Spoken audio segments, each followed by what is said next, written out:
as they turn up. So, good evening. It's the fourth presentation of the year, and as you all know, I'm Brent Taylor, the convener.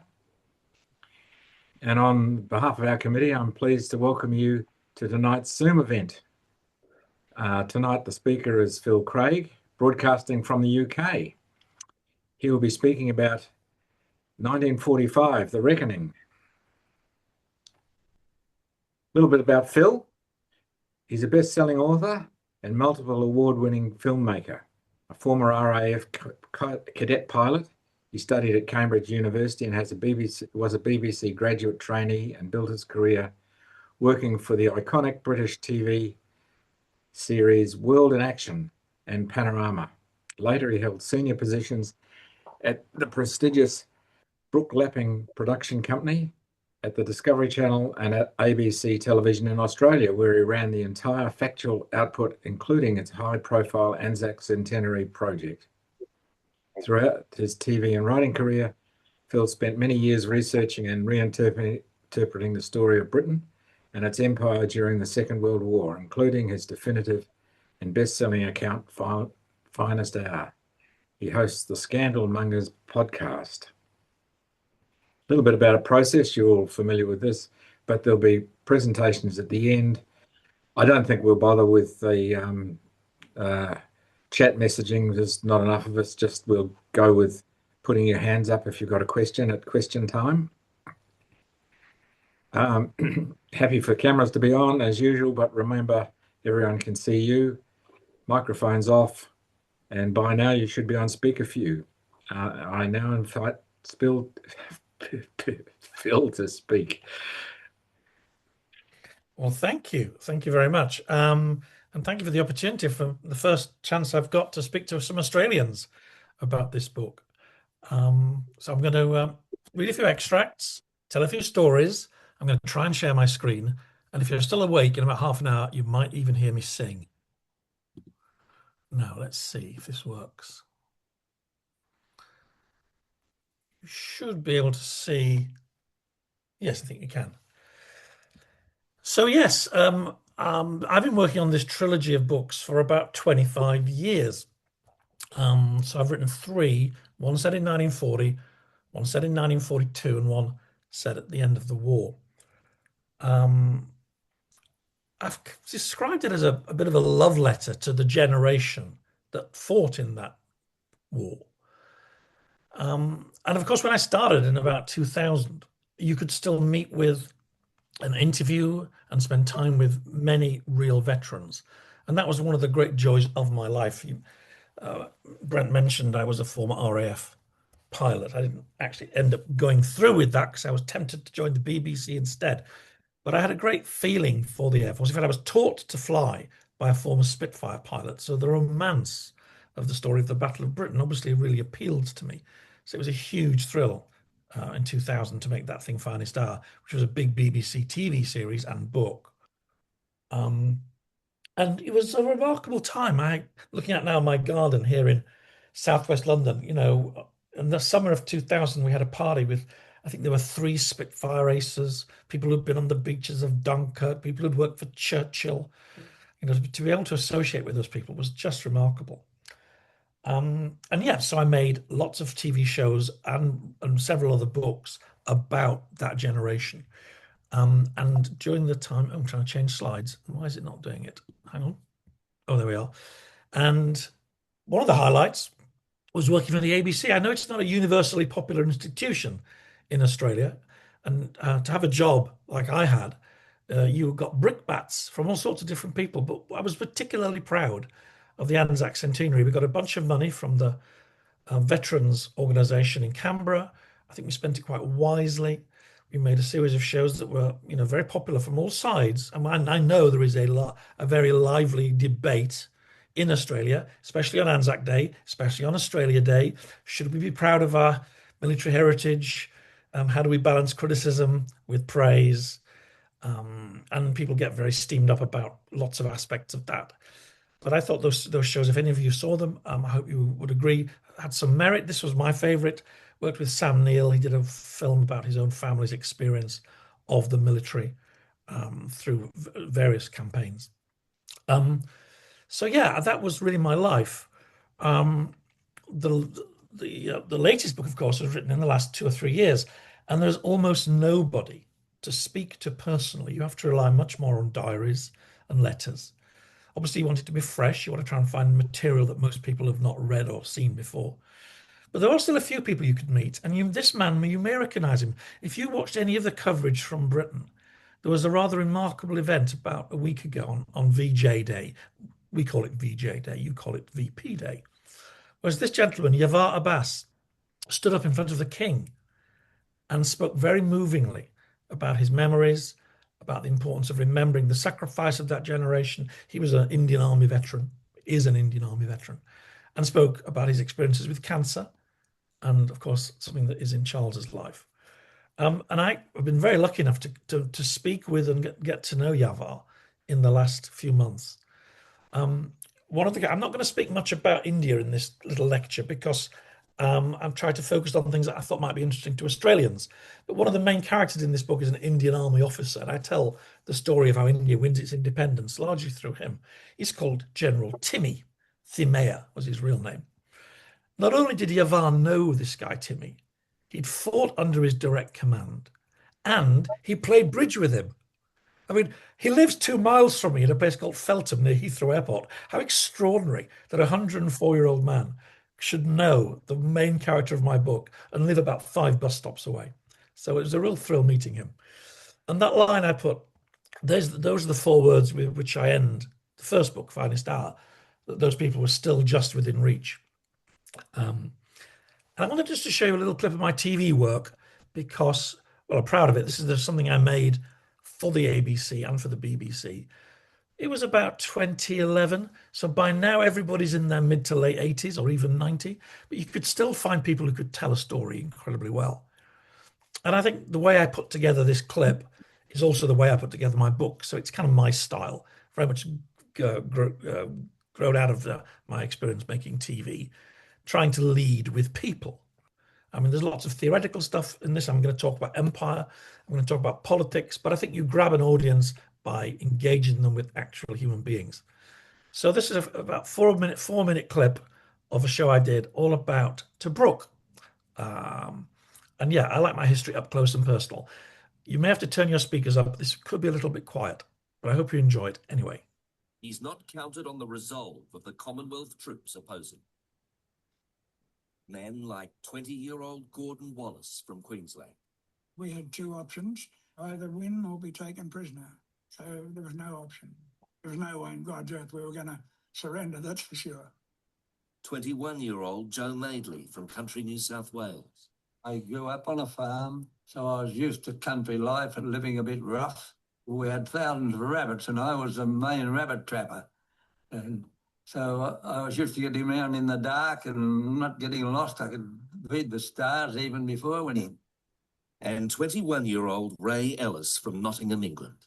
I was actually in the trenches with the Australian infantry during the Easter Battle. I was cheek by jowl with those men of the 2nd 17th Australian Infantry.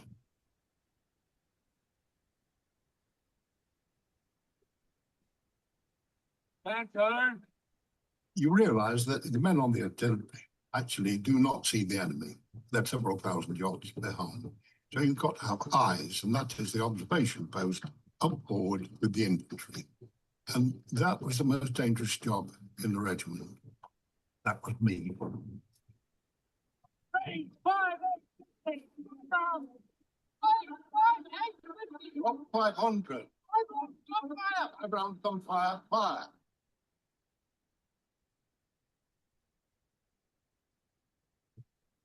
The German infantry came across no man's land towards us. Then we were reducing the range by our own godless until eventually we were calling down fire upon ourselves.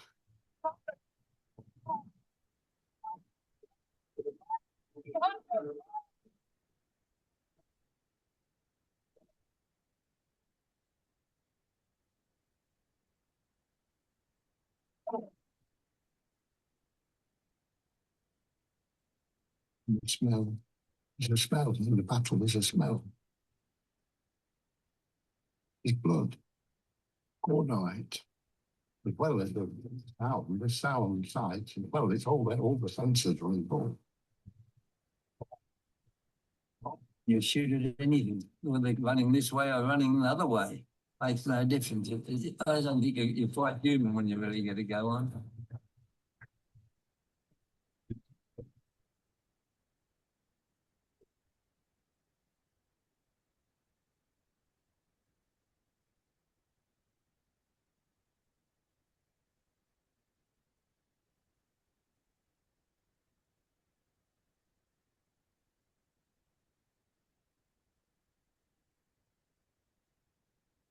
But all of a sudden, raw troops were being attacked by German panzers, and they big bastards, believe me.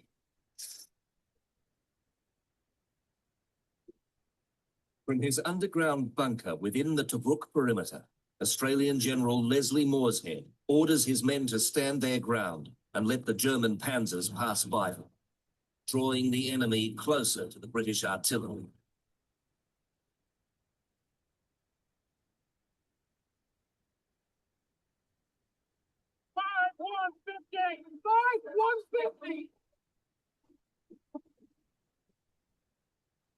Tanks came, they were firing point blank at the tanks. I saw one battery sergeant major with his arm almost shot off the shoulder, still giving fire orders.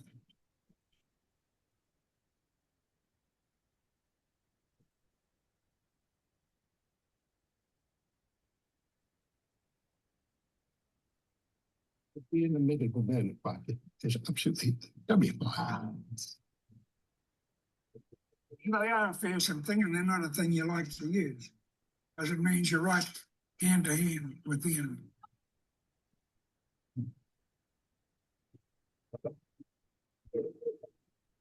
You're seeing a piece of steel go straight into a man's body, and you're seeing men screaming and in agony and kicking, and you're in the middle of it.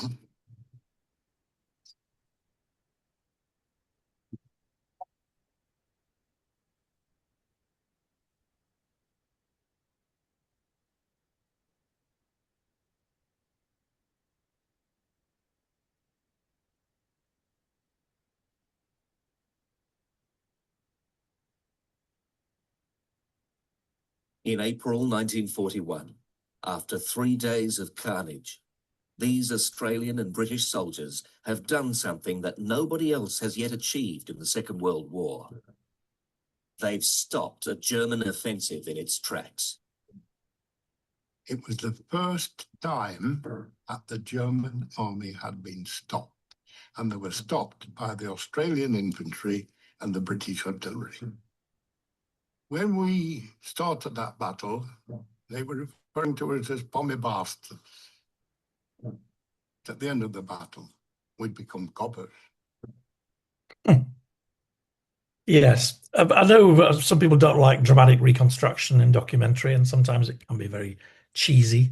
But I had lots and lots of fun shooting that just outside Perth. It was. I also slightly sympathised with Ray, having been an Englishman put in charge of a lot of Australian filmmakers. The memories of Gallipoli are always close. Sending Australians on missions that might be rather futile and badly conceived with an English accent is never an easy thing to do. But no, I love that program, and I love getting to know men like him. And I miss the fact that I no longer can. When Ray died a few years ago, I doubt if any of those men who saw the Australians are alive either now still. But it was a lovely experience, and it's informed all the books I've written. So I want to talk a little bit now about the politics of this book. You know, I'm one of those people, as I've got older, I've probably got a bit crusty, a bit reactionary. I'm the sort of person who rolls his eyes and says, oh, for goodness sake, when somebody starts going on about reparations for slavery, where people say the British Empire was the greatest evil force in the world. I get very annoyed about that. And yet, if you look at 1945, there are some really interesting and complicated bits of imperial politics that certainly are not well known in my country. And I've found researching those to be fascinating, often surprising, sometimes shocking. And I've tried to balance, obviously, the praise, the respect, the acclaim I have for these people and what they did, I have no doubt that what Britain, its empire, its dominions, such as Australia, what all of those forces achieved in the Second World War was an amazingly positive thing. Great evil was defeated. But Britain was an empire, and it thought like an empire and behaved like an empire in ways that many of us don't understand today. And so, yeah, this is a provocative question. Were we the baddies? Well, there's D-Day on the right. Clearly, that's the story we love to tell. That's British soldiers on the beaches going to liberate France and Belgium and Holland and be great heroes and destroy the Nazis. And who would ever gainsay that? I certainly wouldn't. But what's that picture on the left? Some of you may know. That's a British general, General Greasy, one of the heroes of the campaign in Burma.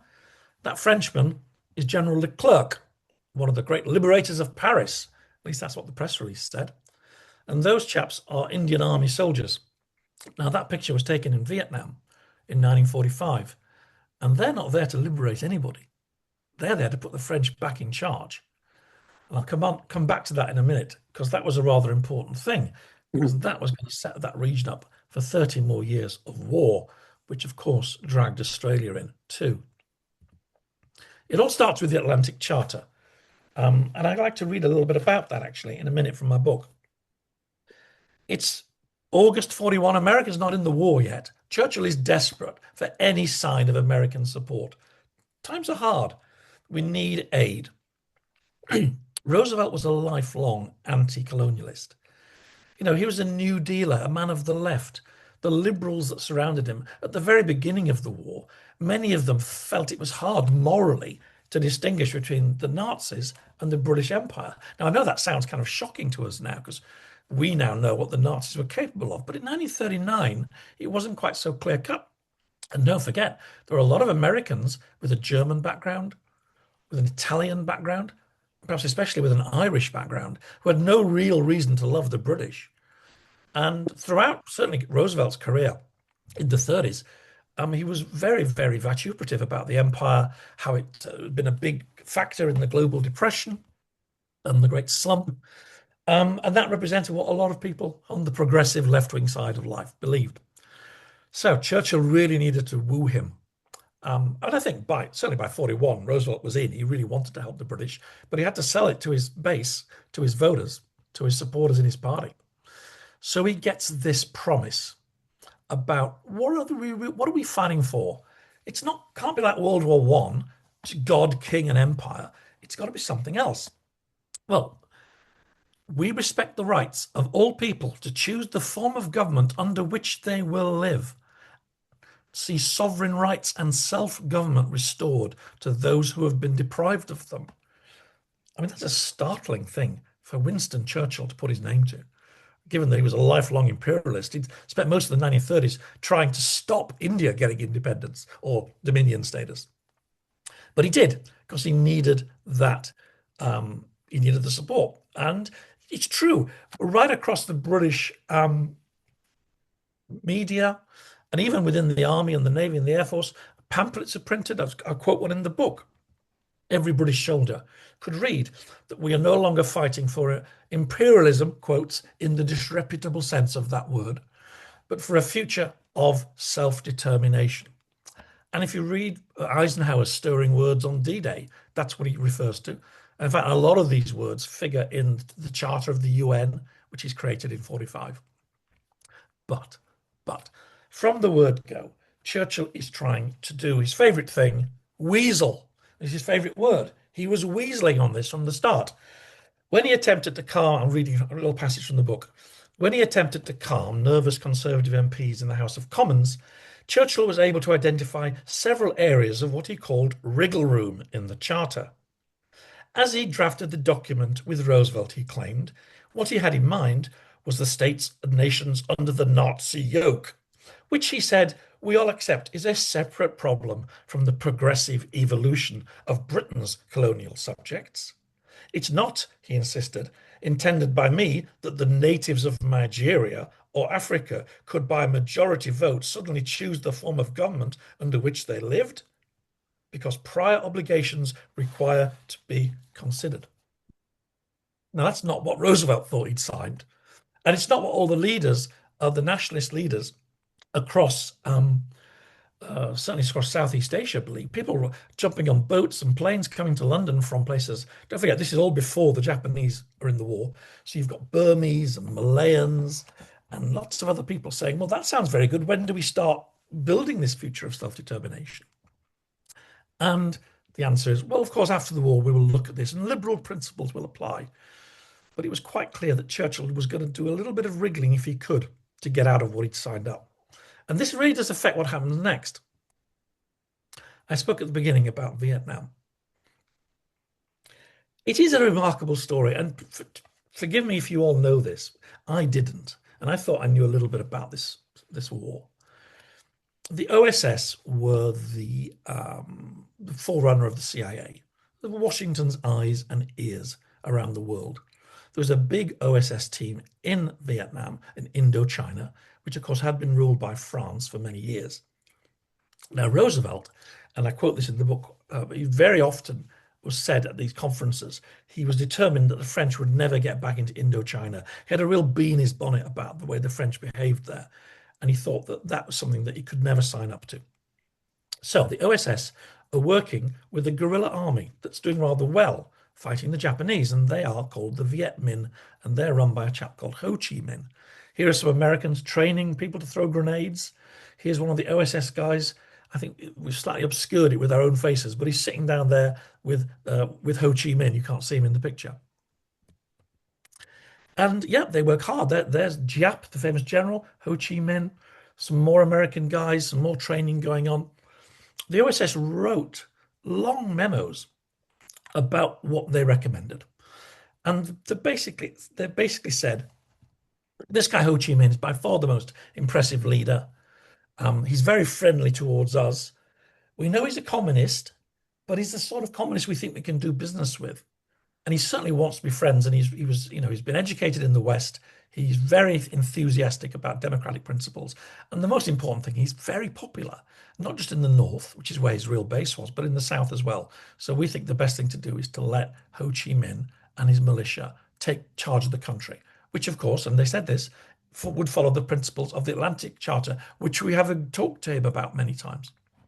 So that was all set up, ready to go. And look, this is the Declaration of Independence that Ho Chi Minh read in September 45. Look at the first paragraph. It's the reason that's in there is that the OSS guys put it in there because they thought Washington would be impressed. And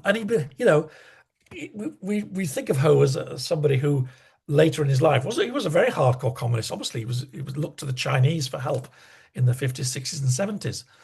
But he genuinely was a friend of the West at the beginning, and he wanted to be mates. And he wrote all these letters, very kind of studiously polite letters, which were very rarely answered because things were changing. And sadly, Roosevelt's death is absolutely key to this. Truman comes into power.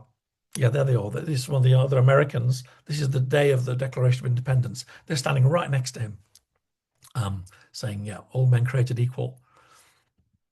And these are the posters. I couldn't find a picture of the one that I put in the book. It says, America welcome, French go home. But unbeknownst to anybody on the ground in Vietnam, something rather extraordinary is happening in London and Paris. As I mentioned, Churchill kind of was weaseling from the beginning on the whole decolonial thing. Britain was going to be a bit poor after the war. And the thought was, if we could hang on to some of the more valuable territories for another decade or so, extract a bit more money from the rubber plantations and the oil wells, that would be rather helpful. And then we could do this progressive evolution thing in bringing people forward to an independent future. Churchill believed that. So did de Gaulle. Well, de Gaulle wasn't even quite so weaselly. He just said, we want our empire back. De Gaulle felt the humiliation of France's defeat and occupation very keenly. And he was absolutely clear, we are going to take the empire back in North Africa and in the Far East, in Southeast Asia. So they decide to send an army.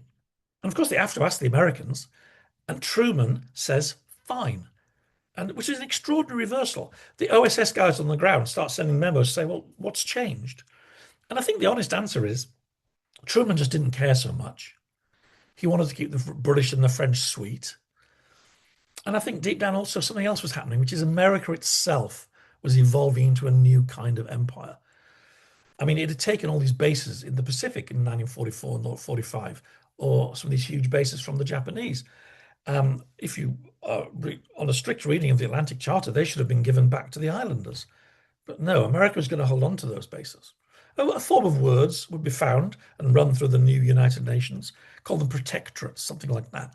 But basically, America was now big and powerful, had a huge navy. It's clear the dollar was going to be the dominant currency, replacing sterling, and it's clear that the US Navy was going to replace the Royal Navy as the ultimate guarantor of global trade. So yeah, America was changing. Britain and France wanted to get back in the empire business, and so they sent an army. And it's quite explicitly racist. There's a quote. This is here he is. This is de Gaulle and Leclerc. Like I say, he's the liberator as he goes into Paris. Here he is with the Indian troops. I guess you call him the anti-liberator there. But he says, my role here is to preserve the future of the white race in Asia.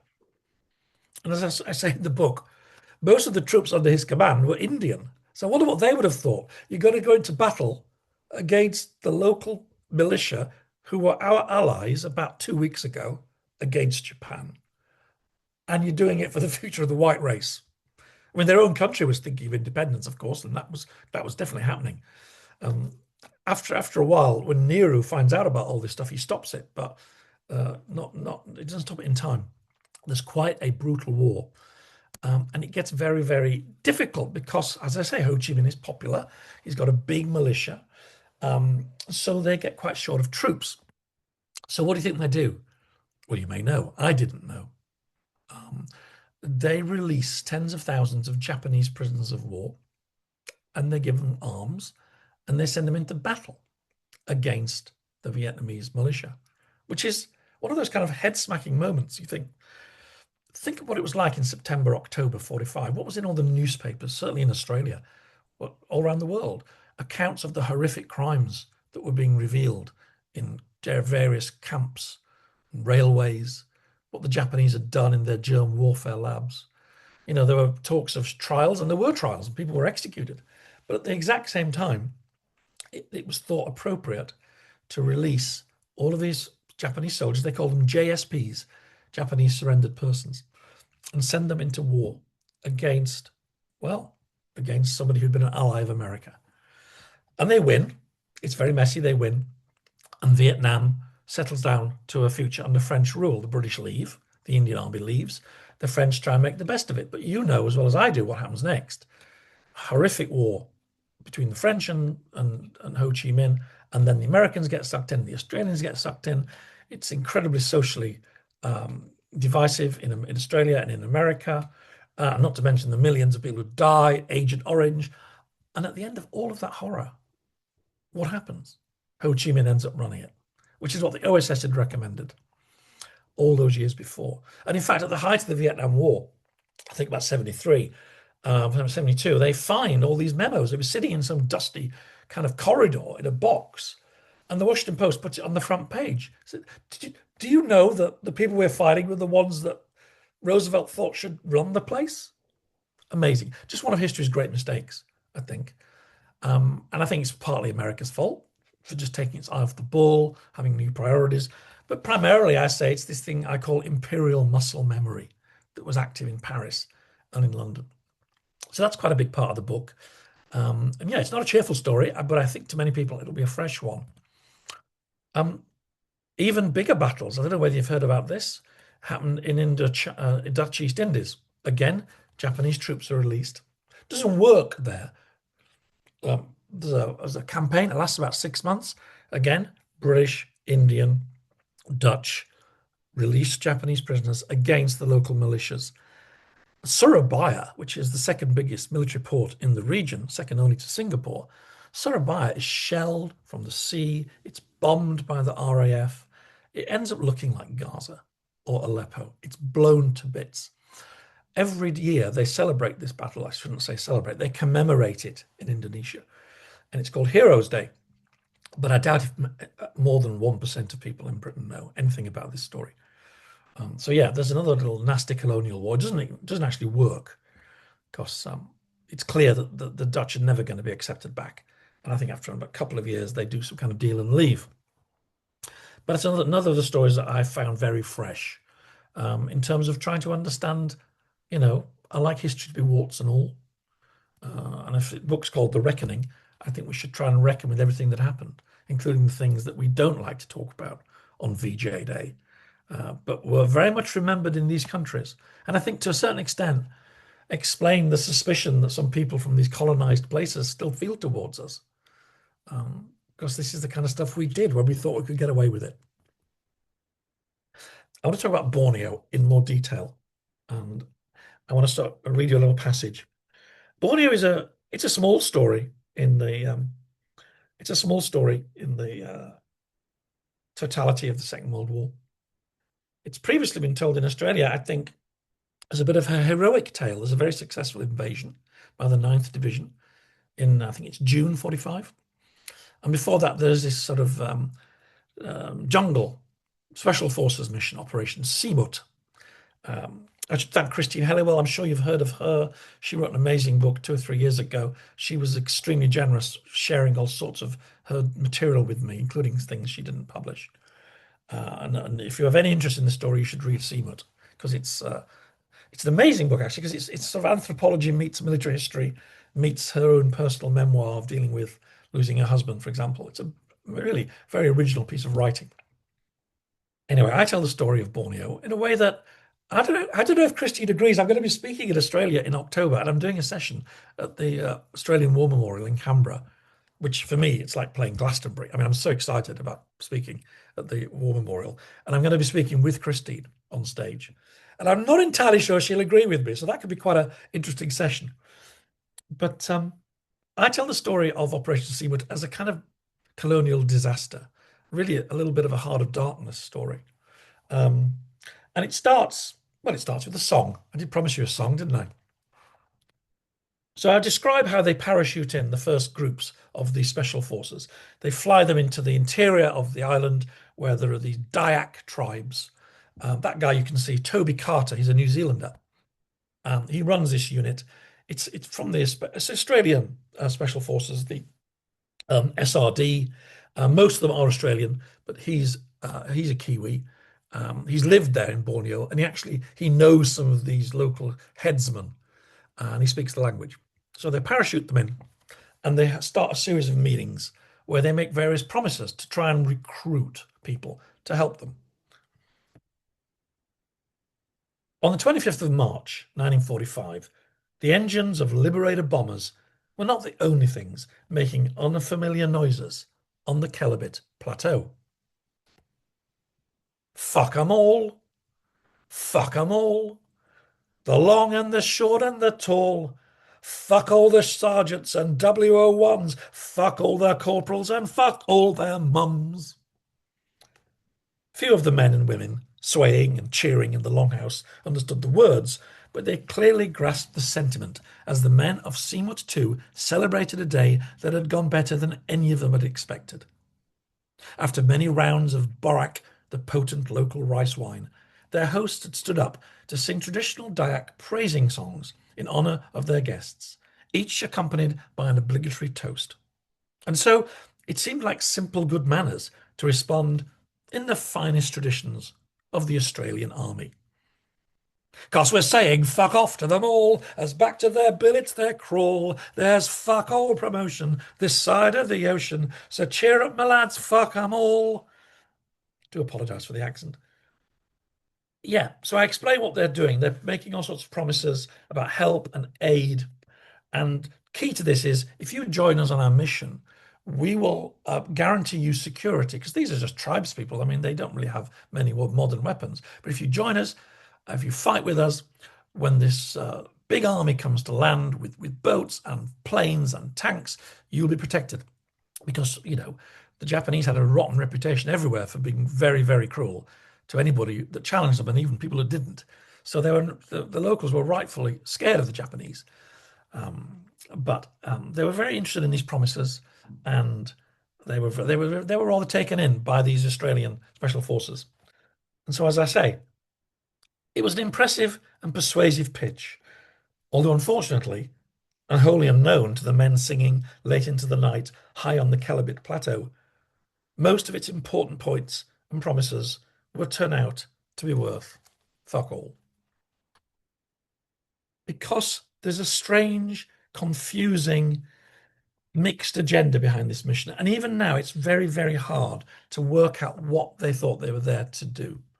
It really is one of those great mysteries of Australian military history, what really was going on with Semut. The Americans are running that part. It's not part of Mountbatten has Southeast Asia Command, but this is part of the Pacific. So that's MacArthur. So that's the Americans. So in order to get this mission approved, they described it to the Americans as a fact-finding mission that would help gather intelligence about Japanese troops and naval movements. It could be of great value to everybody, especially the US Navy. I think it was just around that time sort of taking most of the Philippines, not too far away. The Americans were rather suspicious of the British because of that old thing, colonialism. In fact, the joke on MacArthur's staff was that Mountbatten's Southeast Asia Command should really be called Save England's Asian Colonies. That's what they thought the British priority was. It's quite clear that in London, they want to use Australians as a kind of cutout. So this group, the SRD, many of its most senior officers are actually working for the SOE, its bigger brother in London. And they're meant to be independent organizations, but are they really? Many of the key people, including Carter and one of his British deputies, were recruited by the British. And they were told something very different to what the Americans were being told. They were told that it was a colonial intelligence gathering operation, first of all. And here's a quote that came out after the war. The real object of this mission is the softening up of the local inhabitants and the arrangements for ex-government officials to resume governments of the colony as soon as possible. And we have not mentioned these to MacArthur's staff as they are matters in which they would have no interest. We are working, this was written, the report that came after the war. We want to ascertain the feelings of the natives towards the pre-war government of the White Rajas, the famous White Raja family that ran the place, so we can set up spheres of influence in order to change over from active hostilities to peace and the resumption of colonial control with the minimum of confusion. Save England's Asian colonies. So it's a kind of political mission. It's kind of like, let's work with the locals to get them ready for the return of the white man. But it grows even beyond that, because it also becomes a kind of guerrilla war campaign. Again, this is not in the initial pitch to the Americans. They don't expect this at all. Somehow, within this very opaque organization, it becomes a kind of well, we'll start attacking the Japanese, and this is going to help. It'll certainly help with the 9th Division, because we'll draw some of them inland and we'll do ambushes, and they do. They're rather successful. They recruit many, many hundreds of these local Dayaks. They have dozens of their own people. They drop weapons, mortars, well, not mortars, sort of Sten guns and Bren guns and rifles. And they do something else. They revive the practice of headhunting. Now, the old colonial authorities had banned that. It didn't stop people doing it, but it was illegal. These people, part of their culture was headhunting, and to take a head was a big part of their sort of religious and cultural life.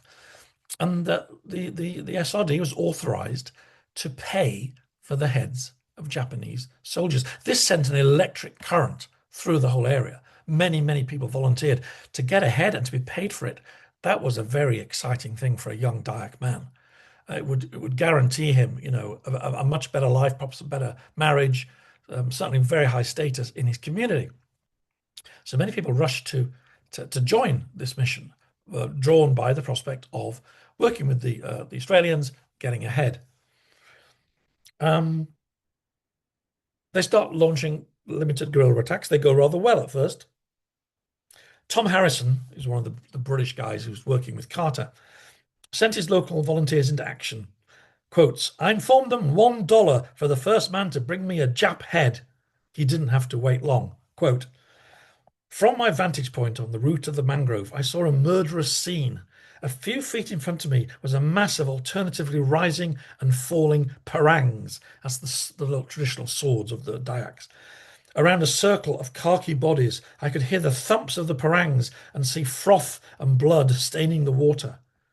A final victory howl terminated the slaughter, and 7 successful, very smiling and happy natives came to me, each one carrying the head of a Japanese, as one would carry a fish by the gills, fingers poked through the lower jaw.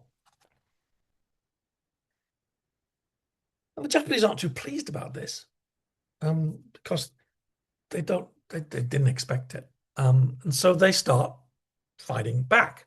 And they are a professional military, and they have artillery, and they have many more men, and they have better weapons. And suddenly the Dayaks are under quite a lot of pressure. But it's okay, because there's going to be an invasion, and that's going to make everything fine. Oh, sorry, I should have showed you that. That's the Borak slide. That's the drink that they had where they're singing their rude song. So yeah, there's a parang. There's a rather colourful picture of some Dayaks on a boat with a Union Jack from this time.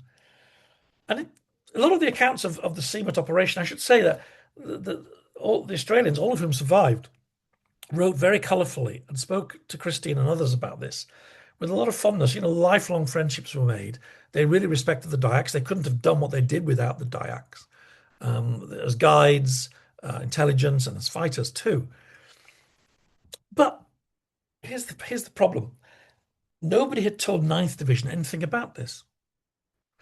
And the commanders of 9th Division were instructed directly from Canberra to do a very limited operation. They were to land, they were to seize the installations at the coast, ports, oil, and they were to stop. They were not to go inland. Can you imagine? Can you see what's going to happen? The Dayaks, who've been promised protection by the Special Forces guys, are suddenly getting slaughtered, and nobody from the beachhead is going to help them.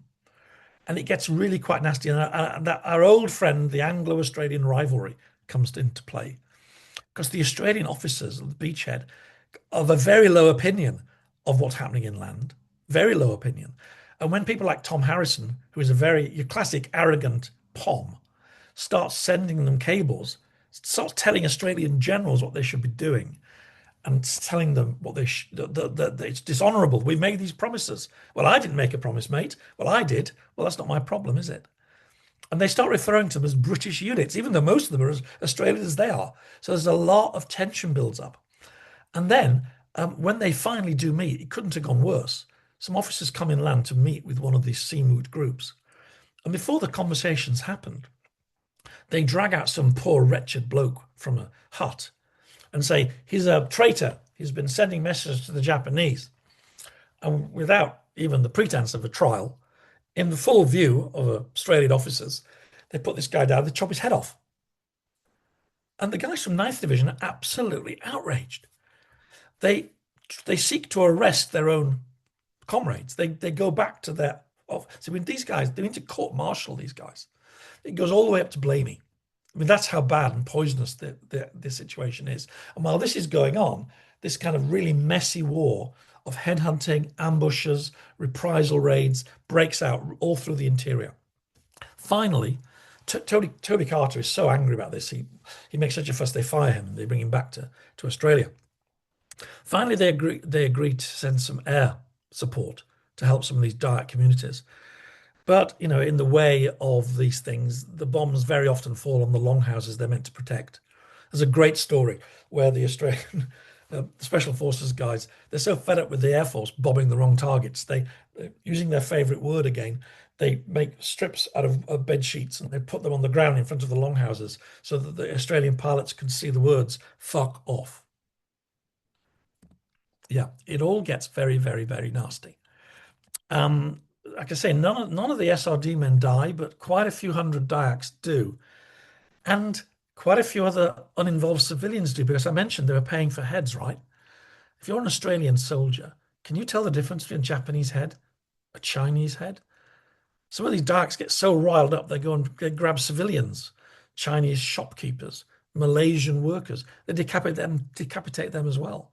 Like I say, it's real heart of darkness stuff. And I have to ask, and people were asking, what was the point of it? in what way did it help the invasion? As far as we can see from the officers of 9th Division, they thought it was nothing but an annoying hindrance, getting in the way. They didn't really like these men, and they didn't want to help them. And in what way did it help restore British control either? Yes, maybe the Dayaks will be favourably predisposed to the British coming back, but not now they've seen their longhouses blown to bits, half their people massacred by the Japanese, and promises of help basically broken. So it's a right old mess, but then it gets even worse, because after the war, news breaks in Australia of a thing called Operation Kingfisher, which you might have heard about, becomes a big political row in the middle of which puts blaming in the frame, because the SRD were planning many missions for 1945, and one of them was Operation Kingfisher, and that was to try and raid Sandakan to help the men who they knew were suffering very badly there. Now, there's a place called Los Banos in the Philippines. When the Americans did something similar, they rescued quite a few Australians. It was known that a lot of these camps, messages had come from Tokyo to say, if it looks like the Allies are coming, kill the prisoners. And we know that many prisoners died in many places. I'm sure you'll know that 2,500 men, mostly Australians, died at Sandakan, or on the death marches that left the camp, and only 6 ever survived. One of the most terrible stories of the Second World War. But there was a mission that was meant to try and rescue them in the early part of 45, called Operation Kingfisher. Planning was done, and like I say, it was based on an American mission that had gone rather well. Would it have worked? Possibly not. It could have been a complete disaster. I mean, the Allies did have total control of the air and pretty much control of the sea, so there's at least a reasonable chance that somebody could have been saved. But it didn't happen. And why didn't it happen? Well, there's a wonderful New Zealand historian in the 90s called Alan Powell, who got everything he could out of an SRD. I should say SRD is opaque. They don't write everything down at all. And lots of documents seem to have disappeared. But as far as Powell could discover, the Operation Kingfisher was an ambitious combined air, land and sea plan to send Australian parachutists and special forces from SRD into the jungles around the camp, free the prisoners and evacuate them by sea, modelled on an American operation at Las Bonas. Training for Kingfisher formally began at the end of 44, but in January, just as the death marches were beginning, a series of meetings took place to discuss SRD's priorities. Major F. Gort Chester conferred with overall SRD Chief Lieutenant Colonel Chapman Walker, and after that Kingfisher was stopped, or rather, in the language of the one surviving document, it was deprioritized.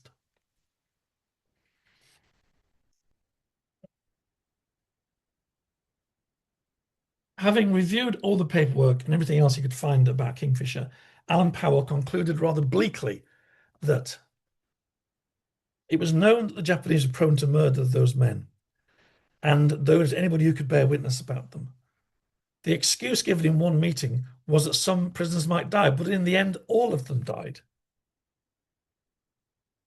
All I can conclude, having reviewed all the paperwork and the bureaucratic obfuscation broke out, is that, quotes, the men of Sandakan died because when it came to organising the priorities for the year, they did not have as much priority as whatever Semut was going to do. So they chose the kind of colonial espionage mission over the mission that might have saved their comrades. This was a big story for about a month in, I think, 1947. Blamey went into the papers and said, oh, he was all for Kingfisher, but it was the Americans' fault. And he didn't get enough support from Canberra. Oh, I think, was it Chifley, the Prime Minister? He went absolutely ballistic. He actually put out a statement that was brutal, even by Australian political standards, saying if the general had really believed this operation was viable, he might have told somebody in Canberra about it, because we can find no record that he ever once did. Now, Paul Ham's written the book on Sandakan. He talks about Kingfisher. I'm sure many of you have read that book. He doesn't think Kingfisher would have worked because it hadn't, like Powell said, it just hadn't been given the priority. But war is about priorities, isn't it? And towards the end of the war, what was the logic in sending those men into into the middle of Borneo to stir up what I think is probably a rather unnecessary and nasty guerrilla war that didn't even achieve the aims it was set out to. Yes, so like I say, they're the recriminations after the war. These are people looking for survivors of Sandakan. Yeah, recollections very much varied between these two guys. There's a great document that Powell found where, and another note to blaming actually from this guy Chapman Walker, saying because of our secretive, because of the secret agendas that we sometimes followed, we decided that not all documents would be maintained because of the necessary chicanery that we employed in the early part of the war. Necessary chicanery. Isn't that amazing? I'm running out of time. I haven't written an empire bashing book. This book is full of stories of love and loss and courage and sacrifice, very positive about so much that happened. But I think I've written a book that says Britain was an empire. That's why it was able to achieve great things. But it was also an empire, and it behaved like an empire. And some of that wasn't very pretty, and we need, I think, to understand it. But I'll finish with one of my favorite bits, if I can find it in my book. This is Angela Noblet. She's a nurse. And she kind of embodies, I guess, that progressive, hopeful spirit of the time. She was on the Indian border. She served on a river hospital ship. She treated Japanese prisoners, Indians, Americans, Brits, Australians, Kiwis, lots of Indians. Had a lovely spirit and a lovely sense of what this war really was about.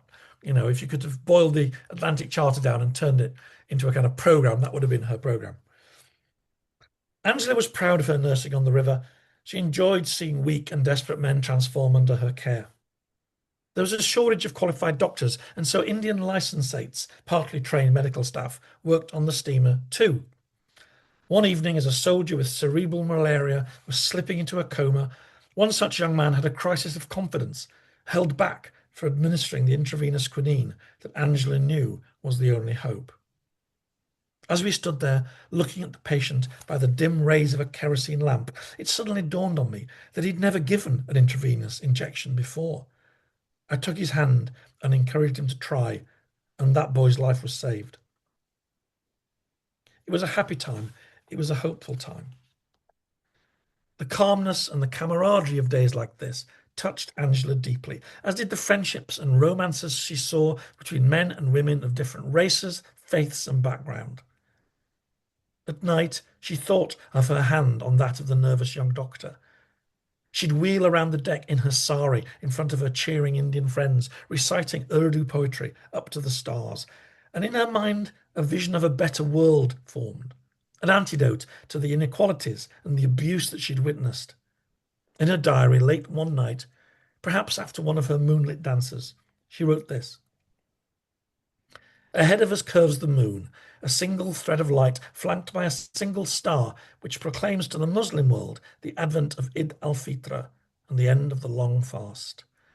The sky tonight is a lucent indigo, drawing its light from the increasing stars, not the fragile moon. Like the new fire of Easter in the Western world, in my world, this festival speaks to me of a fresh start in life and a war that's going to make a world of trust and hope for the future. So there's quite a lot of that in the book, but I thought I would talk maybe to an Australian audience about some of the slightly less positive things. Thank you for your time and attention. If any of you are still awake, I would very happily chat all of this through. Thank you very much, Phil. Now, you're hopefully willing to take questions from the floor if anyone's got a question. I've got one, if I may, Brent. Absolutely. Get us started. After doing all that research and obviously producing the book, is there a sort of a sense of a greater waste when you consider the fact that within, say, 30 years of all that activity, the empire virtually doesn't exist? I think that they actually... British pub wisdom says the following. We sacrificed our empire to beat the Nazis. Actually, we didn't. India was going to get its independence anyway. That was obvious by probably about 43. But we sort of hung on to Borneo, to Malaya, to various other key places. Forget the Atlantic Charter, we did for all important 15 years. I mean, the National Health Service, which was the great British thing that was built here in the 50s, was pretty much paid for by the money being made in the colonies. And Malaya was the single biggest contributor to the British exchequer in the 1950s. And under Labour governments and Conservative, they were kind of wanted to hang on to that as long as possible. A lot of rubber in those trees. Rubber and tin and oil, really important. And also, I think it was, Attlee. It's funny, the audio book of this, it was read by Richard Attlee, who was the grandson of Clement Attlee, the Prime Minister who wins the election in 45. He had an attitude to the world that we would be very cringy about now. At one point when he's talking about Malaya and they're saying, well, how, what should we do? He said, well, could we understand that there's disappointment that the British are still running it. Maybe we could ask one of the Scandinavian countries to take on an administration because, quotes, they are as fit to govern as are we. What does he mean? Well, they're white. That's what he means. Dutch And was in there, his so head, because he was a man of his time, that's just how the world was. And one of the funny things about researching this book, actually, which again is hard for people in Britain, and I dare say in Australia to hear, is in 42, when the Japanese first sweep through that region. I mean, we know how appallingly cruel and stupid they were going to be, but a lot of the people who are living in Indonesia and places like that, they're thrilled. It's to see the white man driven out, French, the Dutch, the Brits. That genie was never going to go back in the bottle easily. But to go back to your question, Jason, yes, I mean, they managed to cling on to it for long enough to make some money, which I think deep down is what it was all about. Yeah, it seems like a waste. Tony. Yeah, g'day. Thank you very much for an interesting talk. I did a lot of research on Borneo myself over the years, and just a couple of things. I think one of the reasons why Operation Kingfisher was cancelled was that the SRD put in a report saying that there were no POWs left at Sandakan at one stage when they were thinking of doing the operation. I'm not sure if you came across that. But the thing I really wanted to talk about most was that at one stage, MacArthur, when he was looking at the Borneo campaign, was intending that to be a precursor to an Australian invasion of Java. And that would have led to an Australian landing at Surabaya. And unknown to Allied intelligence, Australian, British, and American, the Japanese had established a large Indonesian-Japanese armed army in Surabaya, which was the army that the British Indian army wound up fighting. So imagine what Australian-Indonesian relations, how they would have started if Australian troops had landed in Surabaya. That would have been amazing, because later on Australia, finds its role as a peacekeeper in that very region. Yes, and also just very briefly, Australian troops were asked to occupy the eastern parts of Indonesia after the war to demobilize the Japanese troops and send them home. But of course, there was a major upsurge of independence activity, and the Australian Army also used Japanese troops to impose order. And there are quite a number of Australian soldiers who had to be pulled into line because they were demonstrating with the Indonesians for independence against the Dutch. Well, I do go into it in more detail in the book. The Dutch persuaded the British that, basically these Indonesian nationalists were allies of the Japanese, which was true. They had been, many of them. Was that a good enough reason, though, to wind the clock back in terms of colonial control? Also the fact that, the Shell Oil, which was Anglo-Dutch, was a very, very profitable business. That operated in Borneo and Indonesia. But it was a complicated time, and I think you can understand there's a Cold War coming. That also affected the way people behaved, and that would be a big factor in Malaya and the emergency, of course. Yeah. But I do feel though that there were opportunities missed to set that region up in a slightly better way that would have been more consistent with the principles that we were fighting for. Yes. Yes, the Australian government recognised Indonesian independence relatively quickly, but that would have been completely undermined had we landed at Surabaya. I know. The Surabaya battle is absolutely hair-raising. Some great details. Dirk Bogart was there. Yes, yes. I came across the museum there when I visited and was completely gobsmacked. And I thought, why are all these Union Jacks on this map? Yes. No, it's one of the. I think it's still the biggest urban battle the British Army has fought since Nazi Germany. I don't Yeah. think there's been a bigger one. Sounds right. Yeah. Thank you very much. Pleasure. No, thank you. Graham? Thanks very much, Phil. It's raised a number of points that I'd like to raise, but how did the Portuguese remain in Timor until 1975, when everybody else around them, sort of all the other colonial powers, all sort of collapsed and fell apart? How did the Portuguese stay there for so long? Do you know? I really don't know. I'm No. sorry, I should. No. Just it's with the Portuguese Empire, was still going on when I was at university. I mean, they seem to have a knack of, I don't know. Yeah, it was a pretty ordinary empire. But it wasn't. I guess it wasn't seen. Maybe this is naive. It wasn't seen as one of the more oppressive ones. I mean, like I say, the French in Algeria and in Indochina had a reputation for brutality. Really, I'm not sure the Portuguese did, although I'll happily be corrected. The other thing I was going to raise was you mentioned the Atlantic Charter, where there's this guarantee of freedom and everybody getting a vote as to who they wanted to rule them and so forth. They seemed to forget that as far as Poland was concerned, didn't they? That was, Churchill himself said it was the great shame of the war. We go to war explicitly for Polish independence. But by the time they get to Yalta, it's clear it's never going to happen. And there's all sorts of terrible things happen. Soldiers are sent home to be executed. And so many Poles fight, of course, in Italy and elsewhere for, the Allied cause, believing that they will get what they've been promised. And there's a lot of cynicism. It's funny. We're sitting now in a world where Trump and Putin are about to redraw borders. There's sort of little shades of Yalta, I think, in our world at the moment. That the small powers, whatever fine words go in charters, it's still the big boys that decide and get the rulers out on the maps. Thank you. Any more questions? Well, I hope to see some of you when I visit Melbourne in October. Are you doing some sort of presentations or?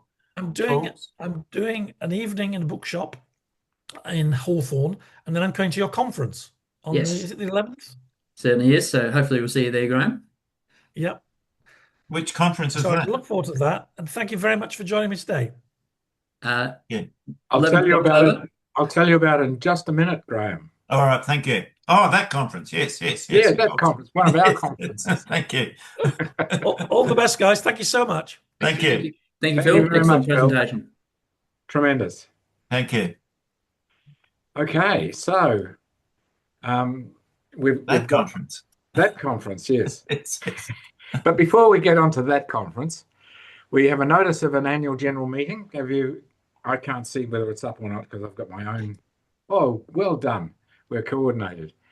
Annual general meeting on 2025, online only on September the 10th at 5:30. So you're welcome to join that and do all the official things that it requires. The next event we have got, Graham, this is it. Yep. Fighting to the finish, Australia in 1945, Strategy, Victory and Legacy. So that'll be on at the Caulfield RSL on the 11th of October this year. And that looks to be a really good one. And Phil's one of the speakers.